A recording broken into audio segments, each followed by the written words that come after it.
हन्ताणं नमो सिद्धाणं नमो ऐर्याणं नमो वज्रायाणं नमो लोये सव्यसाहुणम्। ओकारं बिन्दुसंयुक्तं नित्यं ध्यायन्ति योगिनः कामदं मोक्षदं चैव ओंकाराय नमो नमः। अविरल शब्दघनो विप्रक्षालित सकलभूतलमलकलङ्का मुनिभिरुपासित तीर्थाः सरस्वती हरतु दुरितान्। अज्ञानतिमिरान्धानां ज्ञानाञ्जनशलाकया चक्षुरुन्मिलितं येन तस्मै श्रीगुरुवे नमः। श्री परम गुरुवे नमः। परम्पराचार्य गुरुवे नमः। सकल कलुष विध्वंसकं श्रेयसां परिवर्धकं धर्म संबंधकं भव्य जीव मन प्रतिबोधकारकं पुण्य प्रकाशकं श्री संयम प्रकाश नाम ध्येयम्। हास्य मूल ग्रंथ कर्तारय श्री सर्वज्ञ देवास्तद उत्तर ग्रंथ कर्तारय श्री गणधर देवा प्रति गणधर देवास तेषां वचनानुसारम् आसाद्य आचार्य श्री कुंद कुंदामनाय आचार्य सूर्य सागरेण विरचितं श्रोतारः सावधानतया शृण्वन्तु। मंगलम भगवान वीरो मंगलम गौतमो गणी मंगलम कुंद कुंदाद्यो जैन धर्मोस्तु मंगलम सर्वमंगल मांगल्यम सर्वकल्याणकारिकम प्रधानम सर्वधर्माणां जैनम जयतु शासनम जैनम जयतु शासनम जैनम जयतु शासनम। संयम प्रकाश नाम का यह ग्रंथ है आचार्य सूर्य सागर जी साहब द्वारा लिखी गई यह सुंदर अनुपम रचना। और यहाँ श्रावकों के लिए क्या कार्य करने योग्य है और क्या कार्य नहीं करने योग्य है इस बात का निरूपण किया जा रहा था। पूजन पद्धति में अनेक प्रकार की विकृतियाँ वर्तमान में देखी जा रही हैं। इसलिए क्योंकि देव पूजन श्रावकों का नित्य कर्तव्य है, प्रत्येक श्रावक को नियमित देव पूजन करना ही चाहिए। षट कर्माणि दिने दिने ऐसा कह करके पद्मानंदी आचार्य देव ने ऐसा कहा था कि भाई जिनेंद्र देव की जो पूजन है वो पूजन बहुत विधि पूर्वक होनी चाहिए, योग्य रीति से होनी चाहिए। उसमें किसी तरह का कोई विकृति या किसी पक्ष का व्यामोह या किसी तरह का कोई हठाग्रह है ये नहीं होना चाहिए। अहिंसक रीति से निर्दोष रीति से जो पूजन पद्धति का पालन हो सके उस रीति से बराबर पूजन करना चाहिए, पूजन की जानी चाहिए। सो ये सब बातें अपने यहाँ हुई है और इस संबंध में हम दीप तक की चर्चा आपके बीच में कर चुके थे। यद्यपि चर्चाएं तो चलती ही रहती है, चर्चाएं संपन्न नहीं होती, ख़त्म नहीं होती, क्योंकि समाज ही ऐसा ही है और हम लोग सब पूरे समाज के साथ में इस तरह से घुले मिले हुए हैं, इस तरह से खिंचे हुए हैं कि न हम समाज का उल्लंघन कर सकते हैं, न समाज से अलग हो सकते हैं, न समाज के साथ में खड़े हो सकते। बड़ी विचित्र तरह की स्थिति है, क्या करें। लेकिन सत्य का पक्ष कैसे छोड़ा जाए, सत्य तो सत्य है।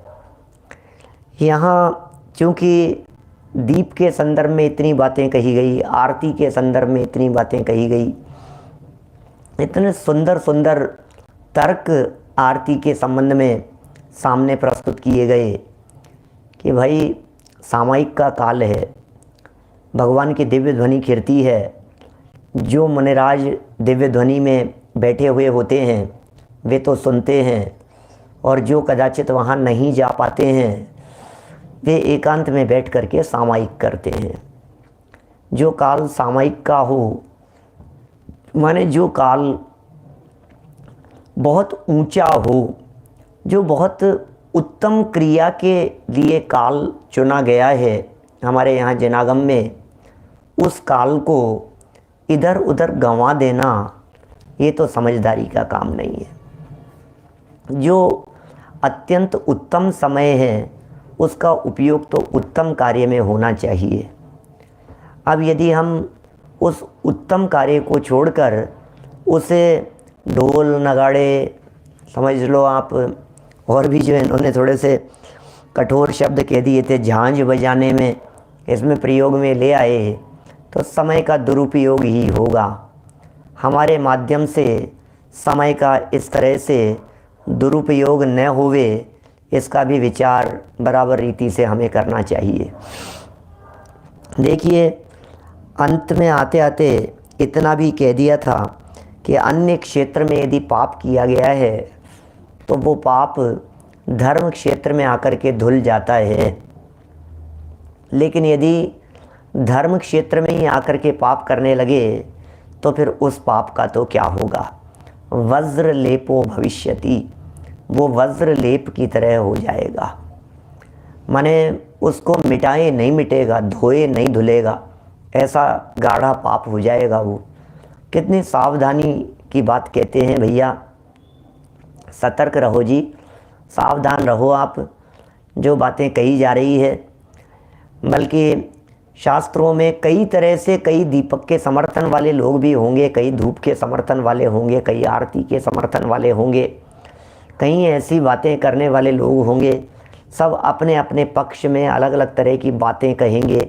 कोई कहेगा नहीं ऐसा होना चाहिए, कोई कहेगा नहीं ऐसा होना चाहिए। लेकिन भाई अपनी गांठ खुली होनी चाहिए, अपने ज्ञान की, अपने उपयोग की। निर्णय तो आपको करना है भाई साहब। क्या आप स्वयं निर्णय करें, हम क्या करें? हम कोई समाज को बदल देंगे या दुनिया बदल जाएगी हमारे कहने से? ऐसा तो नहीं होगा, ये तो हम जानते हैं। लेकिन फिर भी इतना हम ज़रूर समझते हैं कि कुछ तो परिवर्तन होगा, कुछ तो बदलाव आएगा, कुछ लोगों की तो समझ में आएगी। हम हमारे कहने से, हमारे वचनों से, और हमारे क्यों, ये तो महाराज साहब लिख रहे हैं ना, और ये भी क्यों, ये तो आगम कह रहे हैं ना। हम तो आज ही एक नया शब्द, नया तो नहीं है शब्द, तो बहुत पुराना ही है, लेकिन आगम भक्त ऐसा प्रयोग मिला। इंदौर के जो अपने पंडित जी साहब हैं, रतनलाल जी साहब, पंडित जी साहब वयोवृद्ध विद्वान, और उन्होंने, उनके नाम के पहले आगम भक्त पढ़ने को मिला। हमारे रमेश चंद जी बांजल साहब हैं, पंडित जी साहब, उनके द्वारा लिखी गई प्रतिष्ठा वाली पुस्तक आज ही कोरियर से आई, और जब पेज बदल करके देखे तो उसमें आगम भक्त ऐसे शब्द मिले। तो मैंने कहा गजब हो गया, आज सारे दुनिया में गुरु भक्त, मुनि भक्त ऐसे शब्द प्रचारित हो रहे हैं। और ऐसे समय में भी पंडित जी साहब वयोवृद्ध विद्वान हैं, अपने आप में एक हस्ती हैं वे इंदौर समाज की, उनके नाम के पहले आगम भक्त शब्द मिला तो मुझे भी इतना सुंदर लगा कि सच में हम भी आगम भक्त ही तो हैं भाई। मुनि भक्त तो हैं ही, देव भक्त तो हैं ही, देव भक्त, शास्त्र भक्त तो, गुरु भक्त, माने देव शास्त्र गुरु की भक्ति तो हृदय में है ही, लेकिन साथ साथ में हम आगम भक्त हैं, क्योंकि आगम निष्ठ होना चाहिए प्रत्येक आत्मार्थी व्यक्ति को। आगम निष्ठ, आगम का सेवन करें, आगम का अवलंबन लेवें, निर्दोष आगम का परिपालन करें। ये प्रत्येक आत्मार्थी व्यक्ति को ऐसा होना चाहिए। तो हम भी आगम भक्त हैं। आगम क्या कहते हैं? अब फिर वही है, बीच बीच में मिलावट भी बहुत होती रही है। आज यदि मैं इस प्रकार की बात कोई शास्त्र बना करके किसी बड़े आचार्य के नाम या भगवान महावीर वाणी के नाम से कुछ लिख करके, छपवा करके जगह जगह मंदिरों में भेज करके चला जाऊं, मर जाऊं, जीवन पूरा हो जाएगा, तो आगे आने वाले 500 वर्ष बाद लोग तो यही कहेंगे ना कि ये तो आगम का वाक्य है। 1000 साल बाद भी, क्योंकि काल तो परिवर्तित होगा ही ना, और काल तो बीतेगा ही। काल में क्या है, काल तो निकलता ही जाता है। तो ऐसा नहीं है कि वो बात पुरानी हो गई है तो इसलिए वो प्रामाणिक हो जाएगी। बात की प्रामाणिकता प्राचीनता से नहीं होती है, बात की प्रामाणिकता उसकी सत्यता से होती है। बात की प्रामाणिकता उसे कहने वाले कौन हैं इसके आधार पर होती है। वीतरागी परमात्मा कह रहे हैं, तीर्थंकर परमात्माओं की मूल वाणी है और पूर्वा पर विरोध से रहित है। एक बात नक्की कीजिए, हमारे यहाँ जैन परंपरा में अहिंसा धर्म है या हिंसा धर्म है, नक्की करो। यदि अहिंसा को धर्म कहा गया है, यदि वीतरागता को धर्म कहा गया है, तो फिर आप निश्चित ही मान लीजिए हमारे यहाँ राग को किसी भी प्रकार का स्थान नहीं है। बस, यदि वीतरागता धर्म है तो राग धर्म नहीं हो सकता है। यदि हमारे यहाँ दिन में भोजन करने की बात है तो फिर चांद देख करके भोजन करने की चर्चा हमारे यहाँ जैन परंपरा में नहीं हो सकती है। नहीं साहब, चांद देख करके भोजन करो साहब, व्रत तोड़ लो साहब चांद देख करके। वैसे तो दिन में ही करना चाहिए, लेकिन कभी कभी चांद देख करके। बोले नहीं, एक बात नक्की करो, चांद देख करके खाना हो तो फिर रोजाना ही चांद देख के खाएंगे क्या? लेकिन भाई यहाँ तो दिन में भोजन की बात है, यहाँ तो अहिंसक पद्धति की बात है। देखिए, बड़ी सुंदर सुंदर छोटी छोटी सी बातें कहते हैं। फिर एक सुंदर प्रकरण धूप विधान फल विधान की चर्चा ये यहाँ सामने कर रहे हैं, लिखी हुई दिखाई दे रही है। जीव दया भी तो प्रमुख है अपने यहाँ। 394 नंबर पेज, धूप पूजन का विधान। चंदना गुरु कर्पूर सद्रव्यादिम दहंती ये, जिनाग्रे कर्म काष्ठानाम भस्मी भावम श्रयंती ते। जो भव्य जीव भगवान के सामने चंदन, अगरू, कपूर आदि सुगंध द्रव्यों की धूप बनाकर दहन करते हैं, वे दहन करते हैं माने समर्पित करते हैं, ये अर्थ है। वे कर्म रूपी ईंधन को भस्म कर डालते हैं। ये तो हम सब जानते ही हैं। धूप समर्पित करते समय मंत्र यही बोला जाता है, अष्ट कर्म दहनाय धूपम निर्वपामीति स्वाहा। माने ये धूप अष्ट कर्म दहनाय, भावना क्या है? श्रावक की भावना यही होती है, अष्ट कर्म दहनाय, हम अष्ट कर्म को दहन करने की, माने कर्म मल से ऊपर उठने की भावना भाते हैं। और भी कहा है, दुष्टाष्ट कर्मेंधन पुष्ट जाल संघूपने भासुर धूम केतुन। फिर धूपेर विधुनान्य सुगंध गंधई जिनेन्द्र सिद्धांत यतिन्य जे हम। दुष्टाष्ट कर्मेंधन पुष्ट जाल संघूपने भासुर धूम केतुन। धूपेर विधुतान्य सुगंध गंधई जिनेन्द्र सिद्धांत यतिन्य जे हम। पद्मनंदी आचार्य का यह वचन है। दुष्ट अष्ट कर्म रूप पुष्ट समुदायित ईंधन को जलाने के लिए दीप्त अग्नि के समान कौन है? जिनेन्द्र देव। अरे सच में तो भाई जिनेन्द्र देव ही दीप्त अग्नि के समान हैं। जिनेन्द्र सिद्धांत और गुरुओं को अन्य गंधों को तिरस्कृत करने वाली धूप से पूजता हूँ। माने मैं ऐसे जिनेन्द्र देव को पूजता हूँ जिन जिनेन्द्र देव की पूजन करने से राग की गंध तिरस्कृत हो जावे, विभाव भावों की दुर्गंध तिरस्कृत हो जावे, खोटे भावों की जो दुर्गंध है, राग कषाय और विभाव भावों की जो दुर्गंध है, ये दुर्गंध सदा सदा के लिए धुल जावे। तो समझना चाहिए कि जिनेन्द्र देव के चरणों में धूप समर्पित करना सार्थक हो गया। देखिए, फल पूजन के संदर्भ में बड़ा गजब का है। यद्यपि 3 ही लाइनें दी है यहाँ फल पूजन के संदर्भ में, लेकिन पूजन का असली फल बतला दिया है। देखो, बड़ा गजब का छंद है, पद्मनंदी आचार्य का ही लिखा हुआ। उच्चै फलाय परमामृत संज्ञकाय नाना फलैर्जिन पतिं परिपूजयामि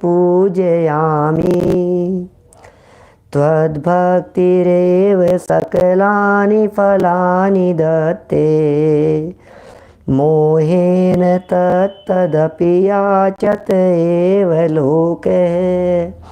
इतना गजब का छंद लिखा है, इतना गजब का छंद है।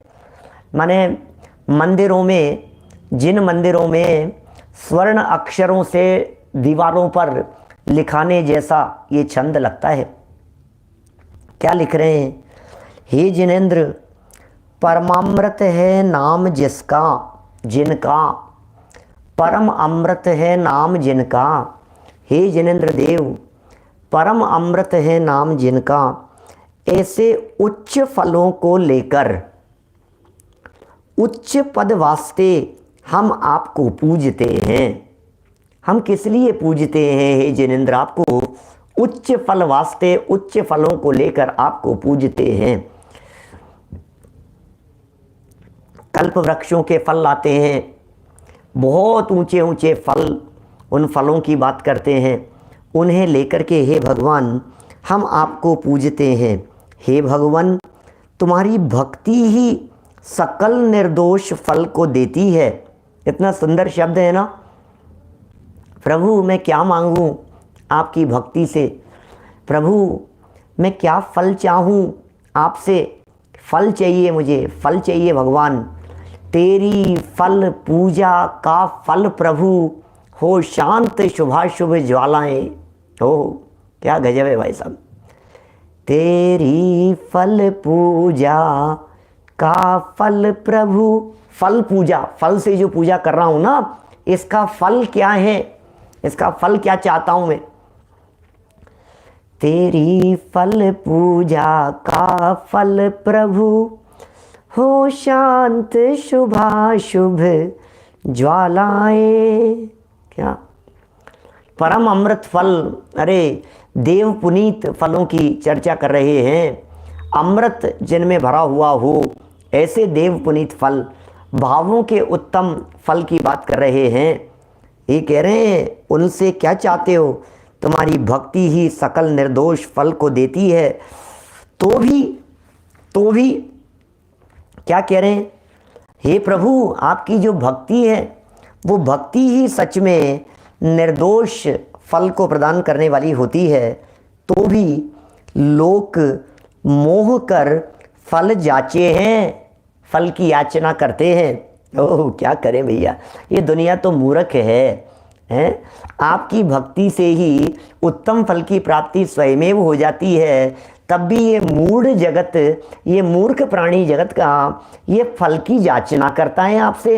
हे भगवान, 3 दिन का विधान रचाऊंगा, क्या फल मिल जाएगा? अरे ये पूजन करना ही अपने आप में उत्तम फल है, तो और क्या फल चाहता है भाई? कितना सुंदर छंद है। तुम्हारी भक्ति ही, हे भगवान सुनो तो सही। हे प्रभु आपसे कह रहा हूं, हे प्रभु सुनो, तुम्हारी भक्ति ही सकल निर्दोष फल को देने वाली है, देती है। तो भी अब तुम्हें इतना फल मिल गया, निर्दोष फल मिल गया, सकल निर्दोष फल मिल गया, परिपूर्ण फल की प्राप्ति हो गई, उत्तम फल ये भक्ति स्वयमेव प्रदान करने वाली है। तो भी ऐसा होने पर भी, तो भी लोक क्या करता है? लोक माने दुनिया। क्या लोक माने दुनिया? लोहाड़िया जी क्या लिख रहे हैं ये? नरेश जी भाई साहब क्या लिख रहे हैं बोलो? तो भी ये दुनिया, तो भी लोग मोह कर, मोह में फंसकर फल जाचे हैं, फल की याचना करते हैं। अरे क्या भिखारीपन की वृत्ति है भैया। क्या मांग रहा है भगवान से? भगवान की भक्ति ही अपने आप में उत्तम फल है, मुझे और क्या चाहिए? बोलो, कभी कभी जब अच्छे संस्कारित बच्चे अपने घरों में होते हैं, छोटे छोटे से बच्चों के मुख से इस तरह की बातें हम सुनते हैं, बेटा हम तुम्हारे लिए क्या लेकर के आए? और बच्चा जब सामने से जवाब देता है, पापा मुझे तो कुछ नहीं चाहिए, मम्मी मुझे तो कुछ नहीं चाहिए, आप मेरे साथ हो, फिर मुझे किस चीज़ की ज़रूरत है। तो ये वचन कितने गजब के लगते हैं ना, कितने सुंदर लगते हैं, कितनी खुशी होती है। बेटा क्या चाहिए, इस तरह की बातें जब उन बच्चों के मुख से कोई दूसरा भी सुनता है तो कहता है कितना समझदार लड़का है, बच्चा बहुत बड़ा हो गया है, बच्चा बहुत समझदार हो गया है। किस तरह के वचन होते हैं। आप देखिए, भगवान की भक्ति कर रहे हैं, प्रभु ने पूछा कि बोल ये भक्ति की है तुझे क्या चाहिए, तो भक्त यदि ये जवाब देवे कि भगवान अरे गाड़ी नहीं है, अच्छी गाड़ी की व्यवस्था हो जाए, तो समझ में आ गया तू कैसा नालायक भक्त है। और यदि वो भक्त ये कहता है कि प्रभु आपकी भक्ति कर रहा हूँ और परिणामों में जो शांति मिल रही है, मिल गया मुझे बस उत्तम फल, मुझे और क्या चाहिए, मुझे और कुछ नहीं चाहिए। इसका मतलब वो भक्त की शालीनता है, भक्त कितना उत्तम परिणामों वाला है, ये बात हमारे को यहाँ ख्याल में आती है। कितना सुंदर, मैं तो जब ये श्लोक पढ़ा और जब ये छंद अर्थ पढ़ा तो इतना अच्छा लगा। हे भगवान, तुम्हारी भक्ति ही सकल निर्दोष फल को देती है। हो गया बस, सकल निर्दोष फल जो मिलेगा, जो मिल जाएगा, कोई बात नहीं, हम तो आपकी भक्ति में तल्लीन है। हमें कुछ नहीं चाहिए प्रभु, आपके चरणों का साथ मिल गया। हमें कुछ नहीं चाहिए प्रभु, आपकी वाणी मिल गई है। प्रभु हमें कुछ नहीं चाहिए, आप जैसे उपदेश दाता मिल गए हैं। प्रभु हमें क्या चाहिए, आप जैसे पथ प्रदर्शक मिल गए हैं। प्रभु और क्या चाहिए, आप जैसा रास्ता दिखाने वाले मिल गए हैं। अब और कुछ नहीं चाहिए हमें। तो भी लोग अब इतना मिल गया है, प्रभु मिल गए, जिनेंद्र देव मिल गए, जिनेंद्र देव के दर्शन मिल गए, जिनेंद्र देव के चरणों की शरण मिल गई, फिर भी ये लोक मोह में फंस करके याचना ही करता है। इस मोही जगत और मोही जगत के प्राणियों की ये बात तो हमारे दिमाग से ही ऊपर से चली जाती है। क्या कहें। इस प्रकार अष्ट द्रव्यों से पूजन का विधान शास्त्रों में कहा है। ओह, शास्त्रों में अष्ट द्रव्य से पूजन का विधान कहा गया है। चलिए, फल की चर्चा समझ में आ गई है? चाह में ही पूजन कर रहे हैं, चाह में ही दर्शन कर रहे हैं। हमें ध्यान है, जब हम बहुत छोटे थे, 5-7 साल के होंगे, 8 साल के होंगे, दर्शन करके आते थे तो आस पड़ोस में कभी एक बाबूजी थे, वो पूछते थे क्या क्या मांग करके आए भगवान से। हम कहते कुछ नहीं मांगा। अरे फिर दर्शन करने के लिए क्यों गया है, फिर दर्शन करने के लिए क्या दर्शन करने की क्या ज़रूरत थी तुम्हारे को, तुम मंदिर जा के कुछ नहीं मांग रहे हो भगवान से, तो क्यों जाते हो। अब उन्हें कौन समझाए कि हमारे भगवान कुछ देते लेते नहीं है भाई, हैं? हमारे भगवान तो कुछ देते ही नहीं है। हमारे भगवान, हमारे प्रभु तो वीतरागी हैं। दुनिया को ये बात जचती नहीं है कि कोई व्यक्ति मंदिर जा रहा है और फिर भी कुछ नहीं मांग रहा है। ये जगत जनों को ये बात रुचती नहीं है, समझ में नहीं आती है ये बात। ऐसा कैसे हो सकता है? ऐसा भी कोई होता है क्या, भगवान के पास जाकर के भी कुछ नहीं मांगे? क्यों, ऐसे ही नहीं होता है क्या? बिना मांगे नहीं चल सकता है क्या? मांगना जरूरी है क्या? लौकिक में तो यही चलता है उल्लास भाई। देखिए, फिर लिख रहे हैं रात्रि में द्रव्य पूजन का निषेध। देखिए, बड़ा सुंदर शब्दावली की बात कह रहे हैं। रात्रि में द्रव्य पूजन का निषेध, इसका मतलब भावों से पूजन तो 24 घंटे करो आप। भावों में तो क्या है, भावों में तो अपने उज्जवल परिणाम होने चाहिए।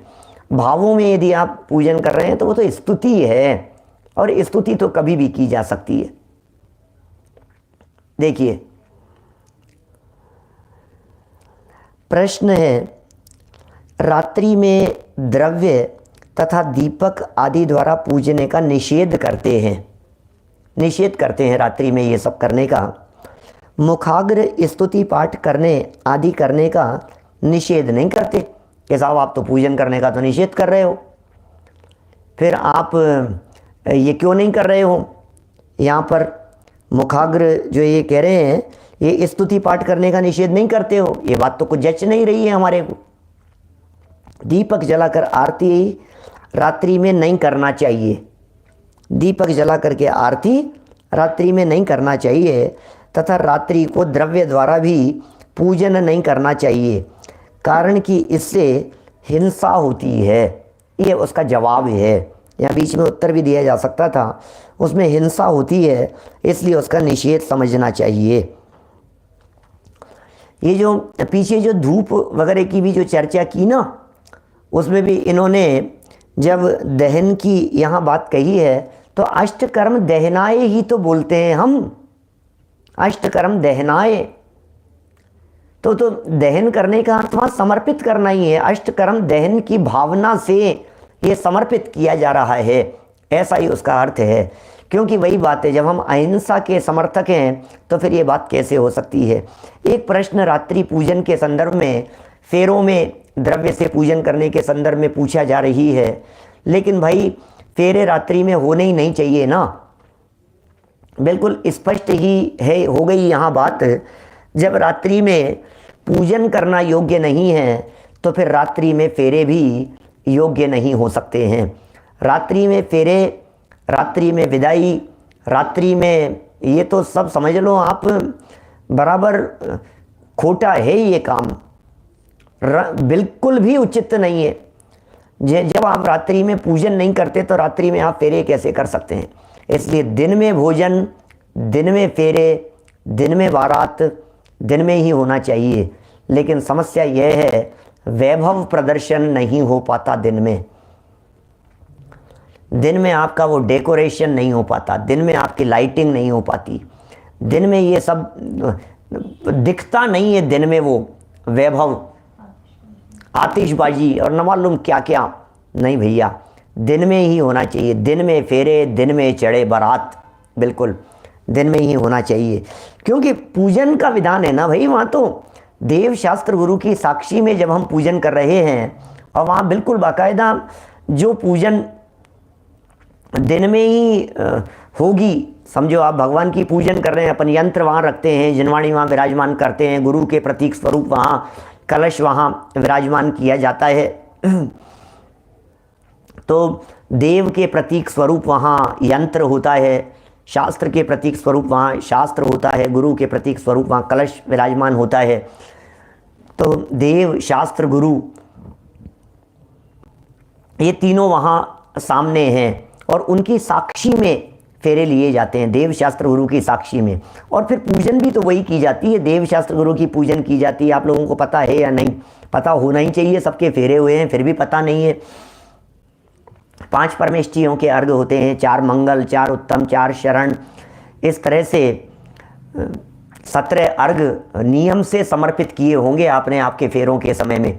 धर्मचंद जी साहब, ध्यान नहीं होता है, पता नहीं होती है बात, लेकिन कभी ध्यान से, अब खुद के तो नहीं, लेकिन अब किसी और के फेरे हो रहे हों तो ज़रूर ध्यान से देखना, सुनना उनको। यदि आपके निकट के हैं, भाई भतीजे, चाचा के लड़के, मामा के लड़के, बुआ के लड़के, भतीजे, बहन के लड़के, कोई जो भी हो, जब कभी आपको वहाँ मौका मिले तो आप बराबर उसमें देखना कि हम 5 परमेष्ठियों को अर्घ समर्पित कर रहे हैं, अरिहंत, सिद्ध, आचार्य, उपाध्याय, साधु, फिर 4 मंगल को अर्घ समर्पित कर रहे हैं, 4 उत्तम, 4 शरण को अर्घ समर्पित कर रहे हैं, 17 अर्घ, ये सब उसमें यंत्र जो होता है उसके आधार पर, मातृका यंत्र में ये सारी बातें होती है, इन सबको अर्घ समर्पित किए जाते हैं।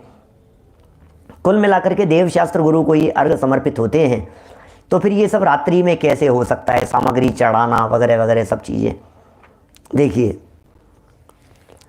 फिर ये कह रहे हैं आगे, शरद ऋतु व दीपमालिका उत्सव में भी तो होता है भाई साहब। ये देखो तर्क है, आखिर फिर घूम फिर करके बात तो वहीं ले आते हैं महाराज, क्या करें अभी, क्योंकि शल्य मिटता नहीं है ना सामने वाले का, वो कुछ न कुछ बातें तर्क स्वरूप कहता है कि साहब फिर दीपावली को भी तो जलाते हैं, शरद ऋतु, शरद उत्सव भी तो मनाते हैं अपन।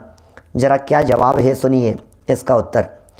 प्रश्न है, शरद पूर्णिमा व दीपमालिका उत्सव मंदिर में करना चाहिए या नहीं, ऐसा है।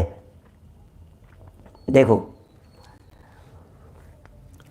उत्तर, शरद ऋतु का उत्सव राजा लोगों के योग्य है, न कि वीतरागियों के मंदिरों के योग्य है ना भाई। ये तो कितना स्पष्ट कह रहे हैं। शरद पूर्णिमा होती है, अब ये सब मनाते हैं लोग। अब जब अपने को करना ही नहीं, करते ही नहीं है, अपने को उससे कोई लेना देना ही नहीं है, तो फिर क्यों, क्या होवे और क्या करो और क्या करना है, कोई मतलब नहीं है। लेकिन अपना यहाँ जैन पर्व नहीं है, और न तो यह उत्सव जैनियों का है, और ये कह रहे हैं राजा लोग मनाते हैं, ये कोई वीतरागियों के मंदिरों के योग्य काम नहीं है।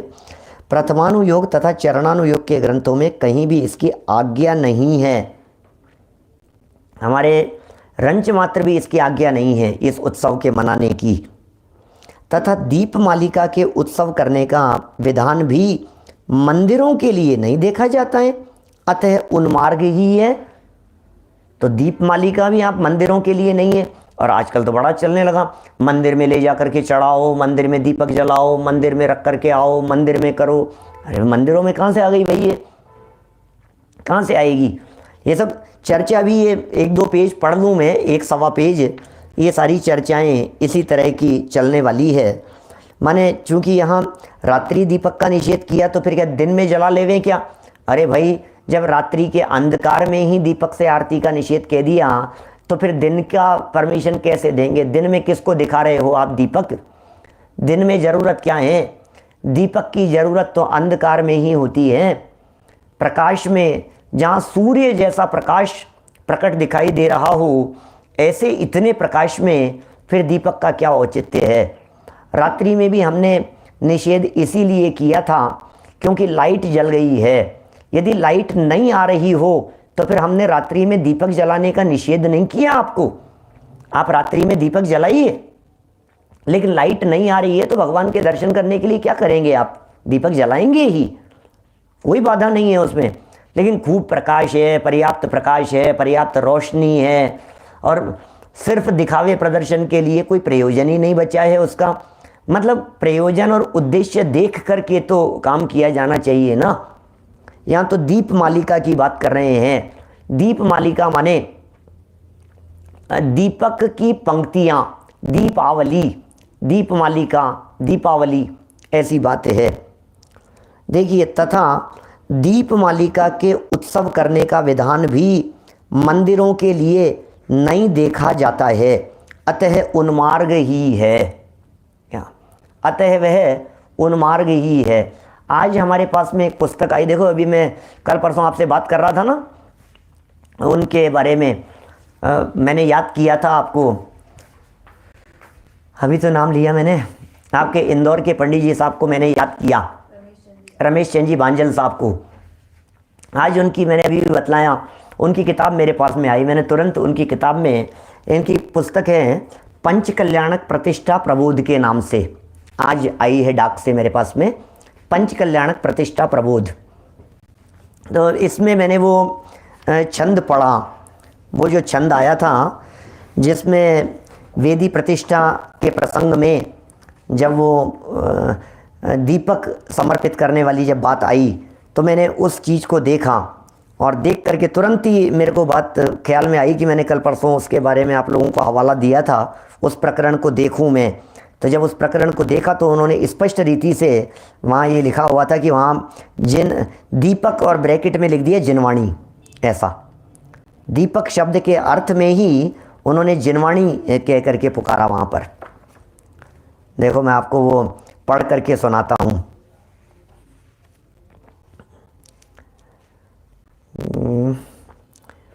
ये प्रसंग है विराजमान की विधि। बड़ा अच्छा लगा उस बात को पढ़ करके कि पंडित जी साहब, खैर वो तो मूल परंपरा के ही हमेशा समर्थक रहे हैं और उन्हीं बातों को वे सदाकाल बताने वाले हैं। फिर भी उन्होंने स्पष्ट रीति से वहाँ बिल्कुल स्पष्ट ही उन्होंने प्रयोग ही किया कि भाई यहाँ तो दीपक का अर्थ जिनवाणी ही है, ऐसा होना चाहिए। देखिए ये पुस्तक आपको इंदौर में भी मिल जाएगी, आप देख सकते हैं। और सब कई 2-3 आचार्यों का समर्थन भी है इसमें, मुनिराजों का समर्थन भी है, और उनकी सम्मतियां भी इस पुस्तक के संदर्भ में लिखी गई है। इसके बारे में 2-3 आचार्यों की भी इसमें लिखा हुआ है। रुचिर दीप्त करम शुभ दीपकम सकल लोक सुखा कर मुज्ज्वलम। तिमिर व्याप्ति हरम प्रकरम सदा स्थापयामि सुमंगलकम मुदा। ये श्लोक है यहाँ और मंत्र लिखा है उसका। ओम ह्रीम अज्ञान तिमिर हरम दीपकम स्थापयामहे, ब्रैकेट में लिखा है शास्त्र स्थापयामहे, शास्त्रम स्थापयामहे। क्या लिखा है, मंत्र क्या है? ओम ह्रीम अज्ञान तिमिर हरम, अज्ञान तिमिर हरम। तो अज्ञान तिमिर हरम कौन है? अज्ञान रूपी अंधकार को दूर करने वाला कौन है? ये दीपक, ये अज्ञान अंधकार को हरेगा क्या? कि नहीं, ये जो शास्त्र है वो अज्ञान रूपी अंधकार को हरण कर लेने वाला है। इसलिए शास्त्र समर्पित किया जाना चाहिए। जहाँ जहाँ दीपक का प्रसंग हो वहाँ जिनवाणी के लिए दीपक शब्द का प्रयोग किया है। हमने और भी 2-3 प्रयोग आपको बतलाए थे। श्री जिन की ध्वनि दीप शिखा सम, ये तो पुरानी स्तुति है ना, माने 100-200 साल पुरानी है ना ये तो। श्री जिन की ध्वनि कम से कम 100 साल पुरानी तो है ही। श्री जिन की ध्वनि दीप शिखा सम जो नहीं होत प्रकाशन हारी। श्री जिनेंद्र भगवान की दिव्य ध्वनि को दीप शिखा के समान कहा गया है। अब जब दीप शिखा की चर्चाएं चली तो पूरे दुनिया भर में लोग वो दीपक जलाने लग गए। अरे तुम काम बिल्कुल मूड हो गए हो क्या? हम क्या बताएं। इसलिए भाई समझदारी, सावधानी हटी और दुर्घटना घटी। ये तो बिल्कुल ऐसा ही है। ये बलि चढ़ाने की परंपरा जिस तरह से आज शब्द के अर्थ से निकाल ली गई, ना समझी के कारण डिक्शनरी दिखा करके कि आज माने तो बकरा होता है, आज माने तो बकरा होता है। अजय रष्टव्यंत, क्या इसमें हवन करते समय बोले अज का प्रयोग किया जाना चाहिए? पर्वत और नारद इन दोनों के विवाद में वच झूठ सेती नरक पहुंचा सुरग में नारद गया। अब वो उन्होंने पूछा, भैया पर्वत ने ये कहा कि भाई आज माने तो बकरा होता है, तो हवन होगा, अपने यहाँ यज्ञ होगा, तो इस यज्ञ के अंदर बकरे की बलि चढ़ाई जानी चाहिए, बकरे का होम किया जाना चाहिए। तो नारद ने कहा कि नहीं नहीं, आज माने तो पुराना धान्य होता है भाई, पुराना धान्य होता है। तू मैं भैंस थोड़ी सी ज़्यादा चिढ़ गई उनके बीच में, और जब ज़्यादा भैंस चिढ़ गई तो बोले समाधान कौन करेगा? बोले अपना एक दोस्त और था, वो आजकल राजा है ना, अपने राजा वासु, वो करेंगे। अब घर चले गए। नहीं तो क्या होगा? बोले जीभ काट देंगे दूसरे व्यक्ति की। अब ये कहानी तो आपने सुनी है। अब फिर पर्वत जो थे वे गुरु के ही पुत्र थे। वे माता से जाकर के कही उन्होंने, तो माता ने कही बेटा आज माने तो वही होता है, पुराना धान्य ही होता है, तो बकरा कैसे अर्थ कर दिया तूने? ये यज्ञ वगैरह की विधि के अंदर ऐसे हिंसा थोड़ी ना की जाती है। बोले माँ मैं तो कह, अब तो हमारी तो शर्त लग गई है और मेरी जबान कट जाएगी, अब तो तुम ही कुछ कर सकती हो। कि ठीक है बेटा मैं कुछ करती हूँ। और चले गई राजा के पास में, गुरु दक्षिणा के रूप में मांग लिया। बोले पर्वत कहे जो सत्य। नारद की जीभ काट ली गई, बेचारा मर करके स्वर्ग में चला गया और वच झूठ सेती नरक पहुंचा। लेकिन वो जो परंपरा अज शब्द का अर्थ जो बकरा कर दिया गया, उसका फल ये मिला कि आज तक भी हिंदुस्तान में हजारों लाखों पशुओं की बलि चढ़ा दी गई। एक शब्द का अर्थ से अनर्थ कर दिया गया और ऐसी परंपरा चल गई। अब हम क्या करें? ये जो श्री जिनेंद्र भगवान की दिव्य ध्वनि के संदर्भ में जो दीपक शब्द का प्रयोग जनवाणी में हो गया, दीपक शब्द का प्रयोग वो तो यथार्थ अर्थ में किया था, क्योंकि वास्तव में जनवाणी ही प्रकाशित करने वाली है। लेकिन क्या करें भाई साहब, इसका जो दुरुपयोग हो गया है जगत में, समाज में, अज्ञानता के वशीभूत होकर के, और उसका कितना बड़ा खामियाजा भुगतना पड़ा कि वो दीपक हो गया।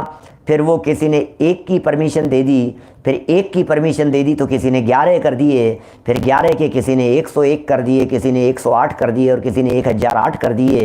फिर किसी ने अखंड दीप की परंपरा चालू कर दी। बोले नहीं नहीं नहीं, दीपक तो अखंड ही जलना चाहिए। अरे भाई कौन सा अखंड दीपक? ये ज्ञान के दीपक अखंड रीति से आपके हृदय में जलने चाहिए। ज्ञान के दीप जलाते चलो। क्या ज्ञान के दीप जलाते चलो, मुक्ति के मार्ग दिखाते चलो। ज्ञान के दीप जलाते चलो, मुक्ति का मार्ग दिखाते चलो। ये ज्ञान के दीप जलते रहने चाहिए, ज्ञान दीप। लेकिन क्या करें, कुछ न कुछ ऊट पटांग चलता रहता है। नई नई परंपराएं चलती रहती है। पोस बड़ा की परंपरा चल जाएगी, फिर ये डांडिया की परंपरा चल गई है, फिर नवरात्रा की परंपरा चल गई है। 20 पंथ आमनाए, जो लोग अपने आप को 20 पंथी कहते हैं, 20 पंथ आमनाए के अंदर भी नवरात्रा की चर्चाएं कहीं नहीं थी जैन परंपरा में। बोलो, विमल सागर जी महाराज को जो जानते होंगे, विमल सागर जी महाराज बहुत तंत्र मंत्र किया करते थे। 20 पंथी महाराज थे, आचार्य थे विमल सागर जी। हो सकता है करीब 30-40 साल पहले उनका देवलोक गमन हो गया हो, 30 साल पहले कम से कम। लेकिन बहुत मंत्र तंत्र किया करते थे। उन्होंने स्पष्ट रीति से नवरात्रा मनाने का निषेध किया।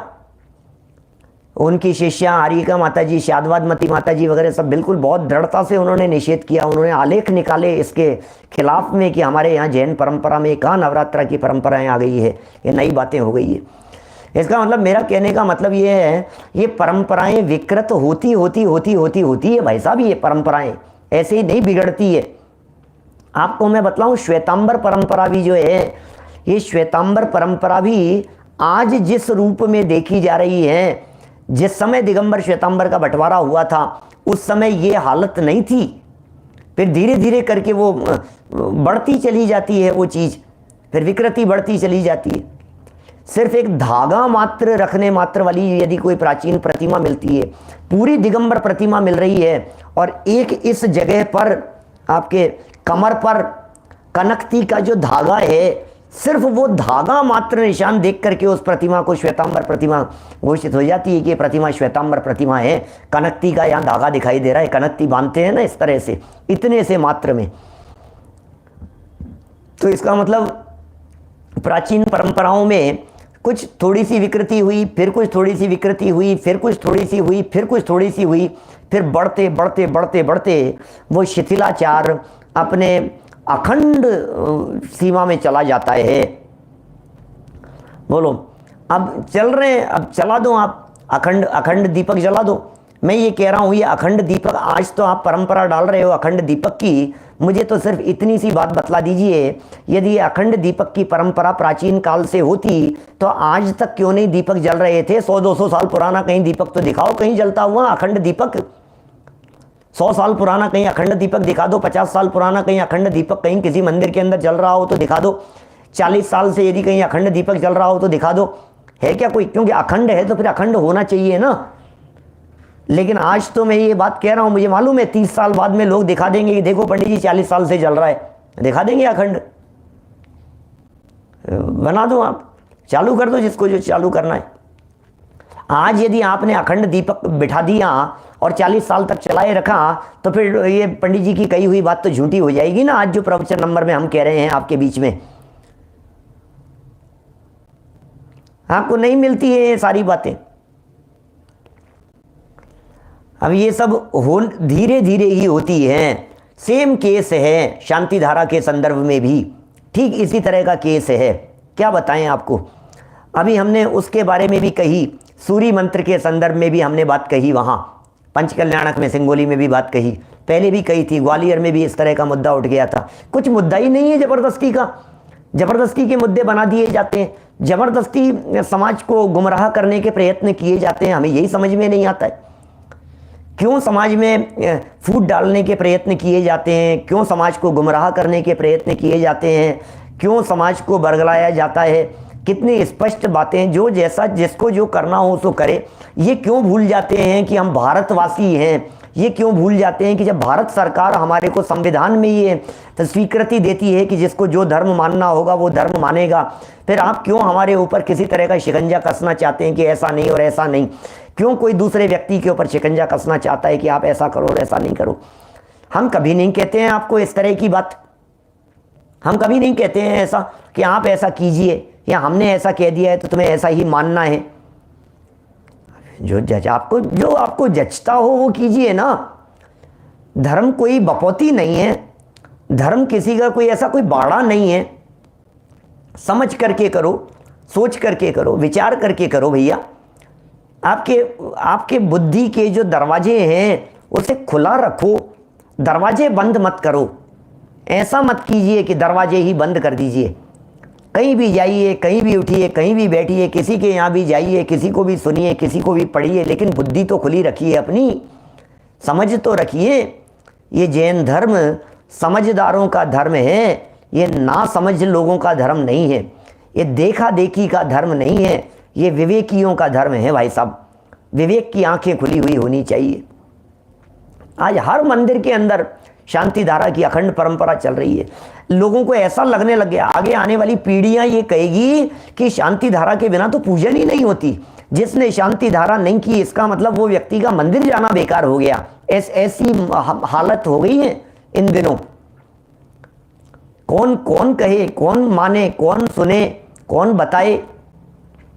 हम आज कम से कम आज मैं आप लोगों के बीच में ये बात कह तो पा रहा हूं क्योंकि मुझे मालूम है मेरे सामने बैठे हुए सैकड़ों लोगों ने, हजारों लोगों ने इन बातों को देखा है कि ये परंपरा हमारे बचपन से तो नहीं थी।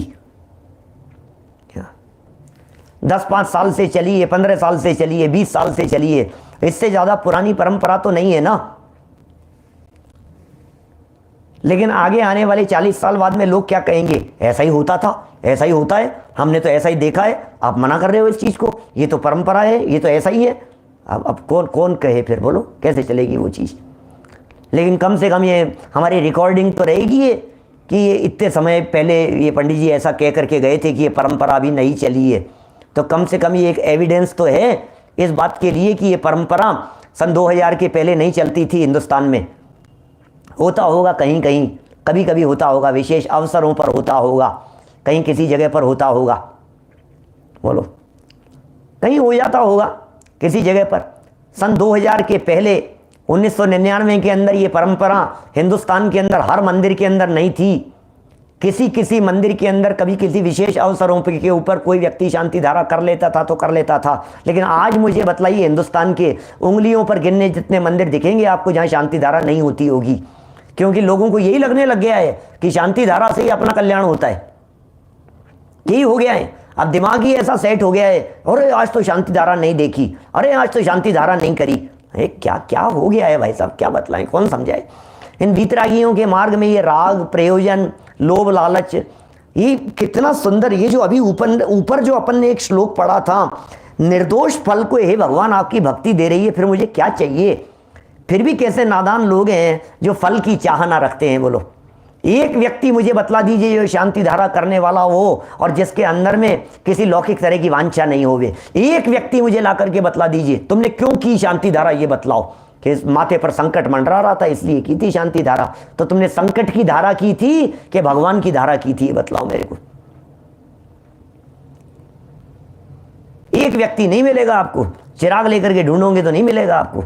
बोलो तुम क्यों कर रहे हो शांति धारा। क्या करूं यार, ये केस नहीं निपट रहा है भाई साहब, क्या करूं भाई साहब, केस नहीं निपट रहा है। तुमने क्यों की थी शांति धारा कि क्या करें, वो 2 महीने से हॉस्पिटलों के चक्कर लग रहे हैं, क्या करें भाई साहब। मैंने तो वहां भी कह दिया, महावीर जी के अंदर भी कराने के लिए कह दिया, पदमपुरा में कराने के लिए कह दिया, वहां कराने के लिए कह दिया। अरे कोई बात नहीं, पैसे लगेंगे जो लग जाएंगे, एक बार कोई बात नहीं, इससे ही हो जाए। वहां महाराज को भी कह दिया, उन महाराज को भी कह दिया, उस पंडित जी को भी कह दिया, वो अपनी पूजा में अपने उसके अंदर बस वो नाम ले लेंगे हमारा कि गजब हो गया। एक नाम के 50 व्यक्ति हैं, किसी के भी नाम से कुछ भी कर दो, ऐसे ही चलेगा। मैंने एक दिन पहले भी कही थी, एक ही नाम के कितने कितने व्यक्ति मेरी सभा में यहां सामने बैठे हुए लोगों के अंदर एक नाम के कितने व्यक्ति मिल रहे हैं। मैं क्या करूं, यहां तो कुएं में नहीं समुद्र में भांग पड़ी है, क्या करें। बर्थडे शांति धारा हो गई, एनिवर्सरी शांति धारा हो गई, ये धाराएं हो गई, क्या करूं। मैं जानता हूं, मैं जब इस तरह की बातें कहता हूं कुछ लोगों को पसंद नहीं भी आएगी, लेकिन नहीं आए तो नहीं आए, मैं क्या करूं। आपको पसंद नहीं आ रही है तो मैं सत्य बात नहीं बतलाऊं आपको। हिंदू लोग इसी तरह से काम करते हैं। आप करो, आपके नाम से पूजन कराएंगे, आपके नाम का वहां एक पर्ची लिख करके रख देंगे, उससे आपका कल्याण हो जाएगा। कि साहब महाराज कब आना है, नहीं तुम नहीं, बस वो हम खुद ही कर लेंगे, तुम तो पैसे भिजवा देना, बस ये अकाउंट नंबर है, तुम तो पैसे दे दो, बस आपका बस ये ऐसा हो जाएगा। मंत्र करके वहां कर देंगे। ये सब दुकानदारी चल रही है और हो क्या रहा है। कई लोग हमसे मिलते हैं, बोले यार तुम क्यों इस चक्कर में उलझते हो। चक्कर में उलझने का क्या सवाल है, बतलाओ। हम यदि विद्वान लोग होकर के भी इस तरह की सच्ची बात यदि समाज को नहीं बतलाएंगे तो कौन कहेगा ये बातें, बताओ तो सही। बेचारे नादान लोग तो खुद ही नहीं समझते हैं क्या, और नादान लोग समझते नहीं हैं, और जो समझते हैं वो इसलिए नहीं बताते हैं कि दुनिया क्या कहेगी, लोग क्या कहेंगे। और क्या कहेंगे, क्या क्या कहेंगे यार, क्या कहेंगे बताओ मेरे को। जैन धर्म को उठा करके, जैन सिद्धांतों को उठा करके ताक में धर दें हम, समाज लोक लाज के कारण ऐसा करें। समय हो गया हमारा, बहुत कह दिया। चलो कल करेंगे ये चर्चाएं अपन, जितनी बातें यहाँ कही गई है। एक निष्कर्ष वाक्य यही है, लोटा छानो अपना, अपना पियो, जिसको जो समझ में आ रही है वो करो। हम किसी भी चीज़ के विरोधी नहीं है, लेकिन अज्ञानता के विरोधी तो होना ही पड़ेगा। क्या हम आपकी किसी भी क्रिया के विरोधी नहीं है, लेकिन क्रिया के नाम पर जो पाखंड चल रहा है उसका विरोध तो करना ही पड़ेगा ना भाई साहब। पाखंड का विरोध तो करना ही पड़ेगा ना, ढोंग का विरोध तो करना ही पड़ेगा ना। जबरदस्ती जो ढोंग और नौटंकी चला रखी है उसका निषेध तो हमें करना ही पड़ेगा ना। क्यों नहीं करें, क्यों नहीं बतलाएं, क्यों नहीं कहें सच्ची बात। और जानना भी चाहिए, हर व्यक्ति को जानना चाहिए, हर व्यक्ति को समझना चाहिए, गहराई से इन सब बातों को जानना चाहिए। कोई व्यक्ति ये भी कह दे कि साहब 100 साल पहले भी शांति धारा थी, होगी, हमें कोई ऐतराज नहीं है। कोई ये कह दे 500 साल पहले भी थी शांति धारा, तो होगी, हमें कोई ऐतराज नहीं है। लेकिन जो विकृत रूप आज आप बात कर रहे हो वो रूप तो बिल्कुल नहीं था ना भाई साहब, वो रूप तो 100% नहीं था ना। आप ही बताइए, बोलो अभय जी, बोलो भाई, आपके यहां मंदिर में होती थी क्या? बोलो महेंद्र जी साहब सिवनी में, बोलो निर्मल चंद जी साहब, आपने देखी है कि आपके बचपन में हर मंदिर में होते हुए? बोलो भावेश भाई, प्रमोद भाई, बोलो, बतलाओ तो सही हमारे को।